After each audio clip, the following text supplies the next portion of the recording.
हर खबर पर होगी आपकी पकड़। डाउनलोड कीजिए एबीपी लाइव ऐप। तकनीक के दौर और बदलते हिंदुस्तान की तस्वीर में हर एक हाथ में मोबाइल है और जब आप कनेक्टिंग वर्ल्ड की बात करते हैं तो फेसबुक और व्हाट्सएप को कतई दरकिनार नहीं कर सकते और भविष्य में इन्हें दरकिनार करने की आप सोच भी ना सकें, इसके लिए डेटा का तोहफा लेकर आ गया है जियो।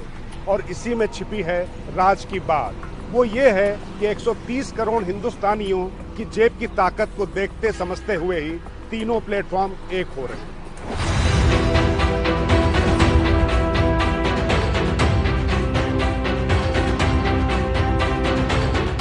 तो राज की बात यह है कि जिन सोशल प्लेटफॉर्म्स को आप मुफ्त का मजा समझ रहे हैं, उन्होंने आपसे ही मुनाफा कमाने की प्रोग्रामिंग कर ली है।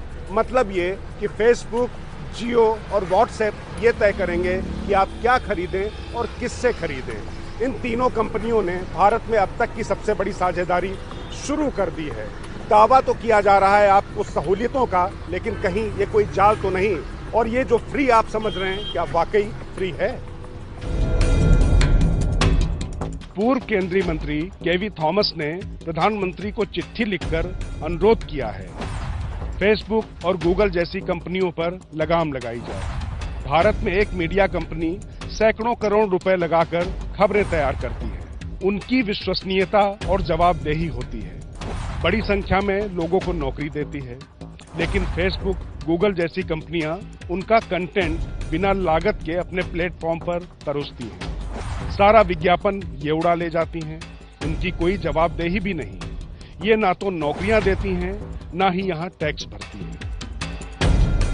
सवाल सिर्फ थॉमस ने ही नहीं उठाए हैं। अमेरिका समेत पूरी दुनिया में इनके एकाधिकार पर सवाल उठ रहे हैं और सबसे बड़ा खतरा है इन कंपनियों के भारी एकाधिकार का। समझिए हिंदुस्तान में क्या बदलने वाला है। भारत में व्हाट्सएप के 40 करोड़ यूजर हैं, जियो के 39 करोड़ और फेसबुक के करीब 30 करोड़ यूजर हैं। यानी ये तीनों ही कंपनियां अपने अपने क्षेत्र में लीडर हैं। व्हाट्सएप को फेसबुक खरीद चुका है और 4 महीने पहले फेसबुक ने जियो में भी 44,000 करोड़ रुपए का बड़ा निवेश किया है। इस निवेश के तुरंत बाद फेसबुक को व्हाट्सएप पर पेमेंट सिस्टम शुरू करने की इजाजत मिल गई है। जियो पहले ही कह चुका है कि देश भर के 3 करोड़ किराना दुकानों को अपने रिटेल नेटवर्क जियो मार्ट से जोड़ना चाहता है। इन सभी में पेमेंट व्हाट्सएप से होगा। यानी देश में पेमेंट की नई व्यवस्था शुरू करने की कोशिश है। इनका दावा है कि इससे लोगों की सहूलियतें बहुत बढ़ जाएगी। लेकिन सवाल ये है कि क्या किराना और खुदरा बाजार पर यह कब्जे की कोशिश नहीं?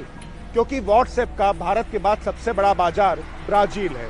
ब्राजील में भी व्हाट्सएप ने पेमेंट व्यवस्था शुरू की थी, जिस पर रोक लगा दी गई है। व्हाट्सएप वहां पर 4% कमीशन लेने वाला था। जाहिर है अगर पेमेंट व्यवस्था में इतना ज्यादा कमीशन होगा तो इसका बोझ ग्राहकों पर ही आएगा।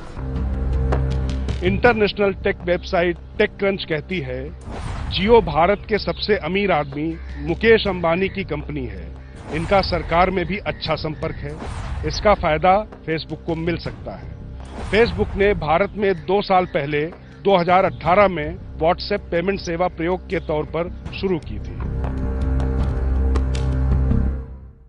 एकाधिकार को लेकर फेसबुक पर पूरी दुनिया में पहले भी सवाल उठते रहे। यहां तक कि अमेरिका में भी तमाम कंपनियों ने फेसबुक व उससे जुड़ी कंपनियों को विज्ञापन देना बंद कर दिया है। अब जब भारत जैसे विकासशील देश में व्हाट्सएप पेमेंट की तैयारी कर रहा है, तो भारत सरकार को यह सुनिश्चित करना होगा कि ग्राहकों पर अतिरिक्त बोझ ना पड़े और ग्राहक ही राजा रहे।